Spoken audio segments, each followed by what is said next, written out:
나폴리 역사상 최대 라이벌과 갖는 전쟁 같은 경기, 그 속에서 최대 변수로 떠오른 김민재, 나폴리와 유벤투스의 경기 프리뷰 시작합니다. 안녕하세요. 이탈리아 소식을 주로 전해드리고 있는 통기자입니다. 특히 김민재 선수 많이 다루고 있죠. 나폴리가 유벤투스와의 경기를 갔는데 이번 경기 비중이 엄청나게 큽니다. 왜 그렇게 큰지 특별히 그동안 잘 다루지 않았던 프리뷰로 한번 속속들이 파헤쳐 보도록 하겠습니다. 먼저 역사적으로 두 팀이 어떤 관계인지 얘기를 해보죠. 이런 자막, 이런 캡처짤 인터넷 커뮤니티에서 좀 보시지 않았나요? 축구 팬들이라면 한 번쯤 보셨을 것 같은데, 보시면 거의 나폴리 지역에 대한 폭언이 가득하죠. 이게 이제 다큐멘터리 영화 디에고 마라도나를 다뤘던 이 다큐멘터리 영화의 한 장면입니다. 지역 비하예요. 그러니까 원래 이탈리아 사람들은 서로를 좀 모욕하면서 좀 강하게 의견을 표출하는 경우들이 많아서 좀 훌리건 성향이 남아있는 지역들도 좀 있고요. 상대방을 이제 욕하고 비하할 수 있는 표현은 최대한 씁니다. 하지만 이건 약간 차별적인 요소가 있다는 점에서 그냥 기분 나쁘러 하는 욕과는 좀 차원이 다르다고 볼 수 있어요.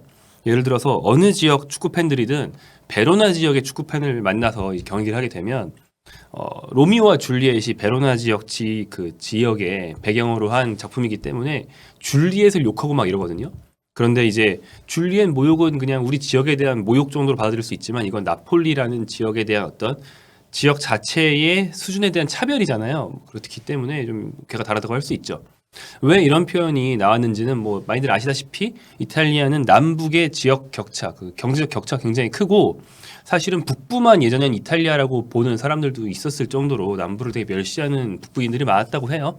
이런 남북의 어떤 경제적인 격차, 지역 간의 어떤 계층 갈등, 이런 것이 지역 갈등으로 이어지면서 두 팀은 더욱더 큰 라이벌 의식을 느끼게 되었다. 그 중에서도 나폴리 여행 가보시면 진짜 예전에 만들어 놓은 엄청나게 크고 화려한 건물들이 되게 많은데 다 엄청 낡았거든요. 융성했지만 지금은 쇠락한 도시이기 때문에 1900년 이후에 굉장히 발전한 북부 도시들과의 격차 때문에 좀 상대적 박탈감도 있고, 이런 것들이 더 강한 지역 감정으로 이어졌다라고 보시면 되겠습니다. 그래서 이 두 팀의 경기는 굉장히 전쟁 같은 경기고, 나폴리는 더 가까운 곳에 있는 강한 팀들, 라치오, 로마 상대로도 라이벌 의식이 있지만 유벤투스를 정말 원수처럼 생각하는 그런 팀입니다. 일례로 많이들 아시는 곤살로 이과인 선수가 나폴리에서 뛰다가 바이아웃으로 유벤투스에 갔죠. 그때 바이아웃으로 엄청나게 큰 이적료를 안겨주고 갔기 때문에 좀 그런 걸 중시하는 팬들은 돈 많이 주고 갔으니까 됐다, 잘 살아라, 이렇게 쿨하게 보일 수도 있었을 텐데, 나폴리 사람들은 절대 그러지 않았어요. 그 뒤에 어떤 어그로를 잘 끌고 싶은 유튜버가 이과인 유니폼을 일부러 입고 나폴리를 돌아다니면서 자기가 얼마나 쌍욕을 듣고 생명의 위협을 느끼는지 체험해보기, 이런 콘텐츠도 했었고, 그리고 당시 나폴리 지역에 가보면 이쪽 지역에서 많이 만드는 그 인형이 있거든요. 그 되게 정교한 인형 기념품 같은 걸로 많이 파는, 그걸로 이제 이과인을 뿔 달리고 날개 달린 어떤 악마로 묘사하는 인형 기념품이 많이 팔렸었죠. 자, 이렇게 역사적으로 굉장히 라이벌의식이 강한 두 팀의 경기, 전쟁 같은 경기고, 특히 이번 경기는 나폴리의 홈입니다. 그렇기 때문에 나폴리 쪽 팬들이 유벤투스 쪽의 원정 팬들한테 거의 무서울 정도, 위협을 느낄 정도의 강한 어떤 응원전을 분명히 펼칠 것으로 생각이 돼요. 유벤투스 쪽 선수들도 거기에 주눅들지 않고 경기하는 게 이번 경기에 굉장히 관건이 될 겁니다. 물론 이탈리아 선수들은 이런 분위기에 익숙한 편이에요. 그래서 제가 많이 경기를 보진 않았지만 주눅이 잘 안 들더라고요. 네. 자, 그런데 선두권에서 맞붙는 게 이제 익숙해진 두 팀. 최근에 한 10년 정도를 보면 나폴리가 유벤투스의 최대 도전자로서 유벤투스에 계속 어떤 아성을 무너뜨리기 위해서 덤비는 그런 양상을 볼 수 있었습니다. 하지만 그 와중에 또 우승을 기대하기는 오히려 힘들어진, 우리는 또 이러다가 2위나 3위 하겠지 이렇게 좀 체념해버린 나폴리 팬들의 모습도 볼 수 있는데, 왜냐하면 이 최근 순위표를 보세요. 지난 10년 동안 유벤투스를 가장 위협한 팀이 나폴리라는 걸 볼 수 있죠. 근데 그 기간 동안 준우승만 4번을 했습니다.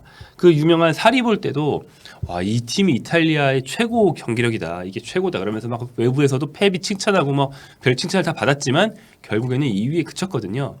이렇게 유벤투스를 꺾지 못하고 남부의 도전자로서 남아 있었는데, 하필 최근 한 3년 정도 유벤투스의 힘이 빠졌는데 이때 나폴리가 같이 힘이 빠지고 말았어요. 한 사이클이 돌아버렸죠. 그러면서 지난 새 시즌은 나폴리가 7위, 5위, 3위에 그치고 말았습니다. 유벤투스가 아래로 떨어진 사이에 선두를 이제 낼름 먹어버린 건 밀라노의 두 팀이 한 번씩 먹었죠. 그런데 이제 이번 시즌만큼은 또 다르다. 왜냐하면 인시니의 등으로 대표됐던 한 사이클, 10년 넘게 지속됐던 사이클을 끝냈고 새로운 사이클을 시작했지 않았습니까? 그렇기 때문에 이번 시즌 나폴리는 새로 태어난 나폴리고 지금의 성적을 유지한다면 충분히 우승할 수 있다라는 기대를 나폴리 팬들은 또 다시 품기 시작했습니다. 그 중심에는 뭐 김민재와 후비차 크바라치엘리아 같은 선수들이 있는 거죠. 자, 최근 전적을 보면 유벤투스가 약간 부진하기 시작한 뒤라는 걸 좀 감안해야겠지만 그걸 감안하더라도 역시 나폴리 역시 이가는 부진했으니까 굉장히 홈에서 전적이 좋다는 걸 볼 수 있습니다. 요즘 홈에서 만난 유벤투스 그렇게 무섭지 않다. 이게 나폴리가 희망을 품을 만한 그런 부분이고요. 지난 시즌 홈에서 승리하고 원정에서 무승부하면서 나폴리 입장에서 1승 1무를 거뒀습니다. 그 전 2020-2021 시즌도 홈에선 승리했어요. 원정은 졌지만. 그 전 2019-2020 시즌도 홈에선 이겼어요. 원정에선 졌지만. 이렇게 최근 몇 시즌 쭉 보면 홈에서는 계속 이기고 있습니다. 그래서 이번 홈 경기도 아마 나폴리 팬들은 유벤투스를 상대로 승리하고 승점 격차를 벌릴 수 있을 것이다 라고 생각을 할 겁니다. 그런데 여기서 축구를 좀 이탈리아 소식을 이렇게 잘 살펴보지 않는 분들은 승점 격차요? 원래 유벤투스 이번 시즌 망하지 않았나요? 라고 하실 수도 있습니다. 그런데 월드컵 직전과 월드컵 직후 경기들에서 유벤투스가 엄청난 상승세를 타면서 지금 2위예요. 나폴리를 추격하고 있는 가장 무서운 대항마로 떠올랐습니다. 그렇기 때문에 나폴리는 이 팀을 꼭 꺾어야 되는 그런 상황이 된 건데요. 유벤투스가 어떻게 상승세를 타고 나폴리의 최대 대항마로 올라왔는지 지금부터 한번 살펴보도록 하죠. 자, 유벤투스가 최근 8경기에서 무려 무실점 8연승을 거뒀는데 이 기간 동안에 유벤투스 전력입니다. 이번 시즌 평균 유벤투스 포메이션을 보시면 뭐 포백으로 되어 있죠? 이거 중요하지 않습니다. 버리고요. 최근 3경기 포메이션을 보시죠. 최근 3경기뿐 아니라 상승세 기간 동안 계속 이런 식이었습니다.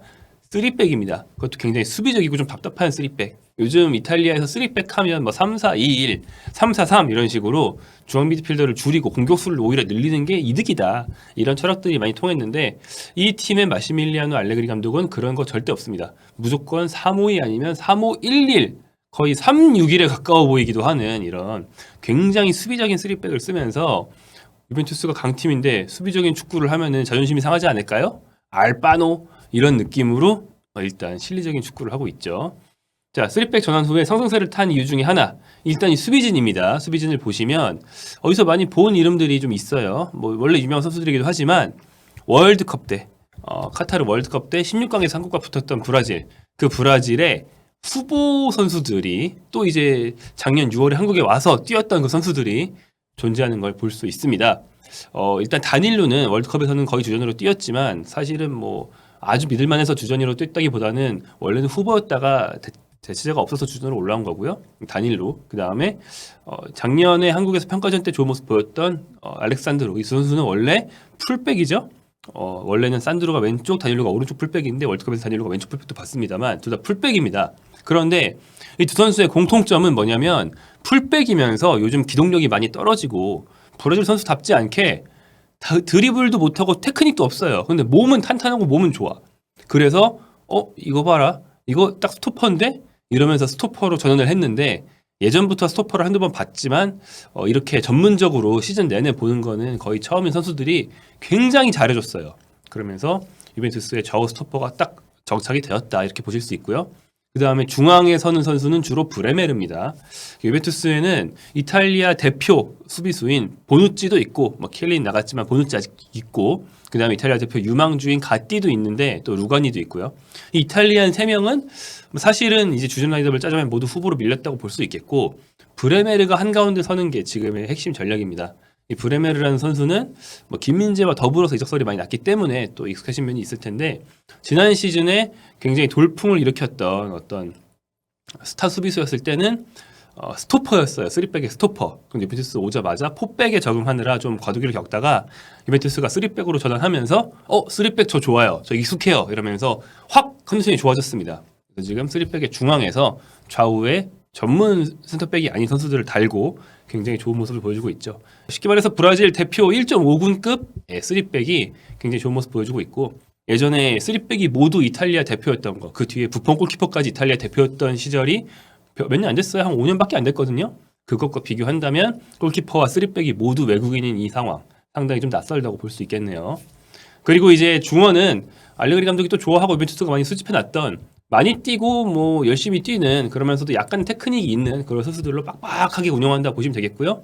이 전술의 최대 수혜자는 코스티치입니다. 뭐 코스티치가 나폴리전에 나올지 확신할 수는 없지만 뭐 컨디션만 좋다면 나올 것 같은데 코스티치라는 선수는 지난 시즌 독일의 프랑크푸르트에서 유로파리그 우승으로 돌풍을 이끌 때에도 보면 완전 핵심이었어요. 이 코스티치라는 선수는 왼발잡이고 굉장히 빠른 윙백인데 풀백에서도 별로, 윙어에서도 별로, 오히려 윙백에서만 제일 잘하는 그런 선수입니다. 그래서 이제 3백 전환의 최대 수혜자라고 볼 수도 있겠고, 이 팀의 간판 공격수 블라호비치, 뭐 한 재작년 정도에는 엘링 홀란과 동급이다 이런 말까지 했던 블라호비치가 이번 시즌 부상으로 많이 거르고 있는데 그 자리를 아르카디우스 밀리크가 잘 메워주고 있습니다. 이 밀리크도 굉장히 불신을 받으면서 영입이 됐지만 막상 영입해서 보니까 알레그리 감독이 잘 쓰고 있어요. 좋은 모습 보여주고 있습니다. 그래서 유벤투스는 보시면 탄탄하다. 우리가 알레그리 감독의 유벤투스를 보면서 늘 느꼈던 거. 아, 저 팀은 진짜 재미없는 축구를 한다. 하지만 탄탄하다. 이런 느낌을 여전히 주는 수면제 축구일 수 있지만 경기력은 뭐 차치하더라도 결과는 좋은 그런 팀이라고 보시면 되겠습니다.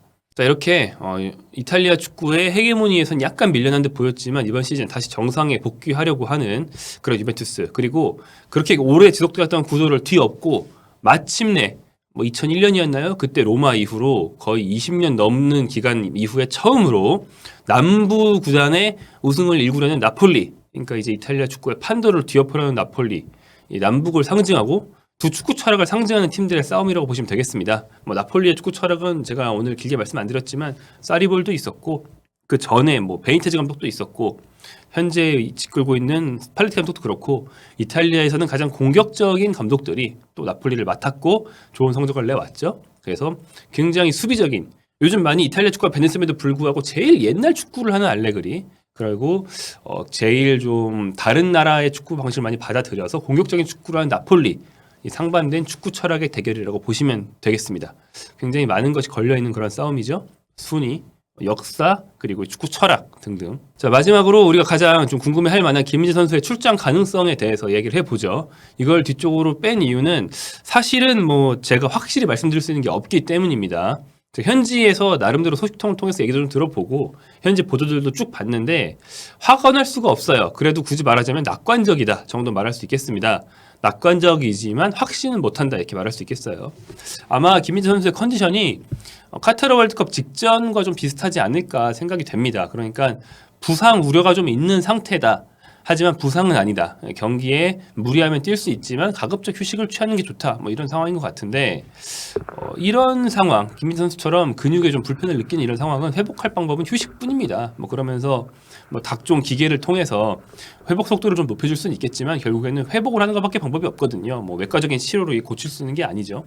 그런데 이 유벤투스와의 경기, 김민재를 아낄 수 없겠죠. 스팔레티 감독 입장에서는 약간 모험이 되더라도 김민재 선수를 이번 경기에 쓰기 위해서 이 앞선 경기에서 김민재를 일찍 빼는 그런 수까지 보여준 바 있습니다. 유벤투스전 이후에는 코파 이탈리아에서 크레모네세를 만나고요. 그 다음 세리아 경기는 약체 셀레르니타나를 상대합니다. 이 두 경기에서 김민재 선수가 휴식을 취할 수 있으니까 유벤투스전은 가급적 이제 풀타임을 뛰게 하는 게 또 스팔레티 감독의 복원일 것 같은데, 그리고 나서 이제 유벤투스전 이후에 한참 있다가 1월 30일 열린 로마전에 내보내면 되거든요. 하지만 이 모든 구상이 현실화가 되려면 선결 조건이 있습니다. 그거는 김민재 선수의 파트너 센터백 아미르 라흐마니의 컨디션 회복입니다. 이 라흐마니 선수가 월드컵 전에도 나폴리 굉장히 빡빡한 일정 소화할 때 부상으로 빠져 있어서 그 바람에 김민재가 거의 혹사에 가까운 일정 소화하다가 지금 같은 좀 몸 상태가 된 거 아닙니까? 근육이 피로가 많이 쌓이다가 월드컵 때 터져서 월드컵을 제대로 소화하지 못했죠. 근데 라흐마니가 공백이 좀 길어서 그런지 월드컵 이후에도 제대로 돌아오지 못하고 있어요. 경기력이 안 살아나고 있습니다. 지금 좀 우려가 있는데 앞선 두 경기에서 그래도 풀타임 한번 45분 한번 뛰었으니까 감각을 많이 되찾고 유벤투스와의 경기에서는 충분히 좋은 모습 보여줘야만 김민재가 유벤투스 경기 전 도중에도 짐을 좀 덜 수 있고 그 이후에도 라흐마니 네가 후보 센터백들이랑 잘 해봐 나 좀 쉴게 이러면서 김민재는 좀 벤치로 물러나 있을 수 있겠죠. 그런 시나리오가 현실화될 수 있도록, 다시 말하면 김민재가 이제 그만 다치고 최상의 컨디션으로 이번 시즌 쭉 소화할 수 있도록 해주기 위해서 가끔은 좀 쉬게 해주는 스팔레티 감독의 선택이 절실합니다. 자, 이번 경기 굉장히 기대가 되는 경기고요. 우승과 많은 것이 걸려 있는 그런 싸움인 만큼 저도 여러분과 함께 이제 볼리TV에서 함께 지켜보도록 하겠습니다. 그날 밤에 만나요.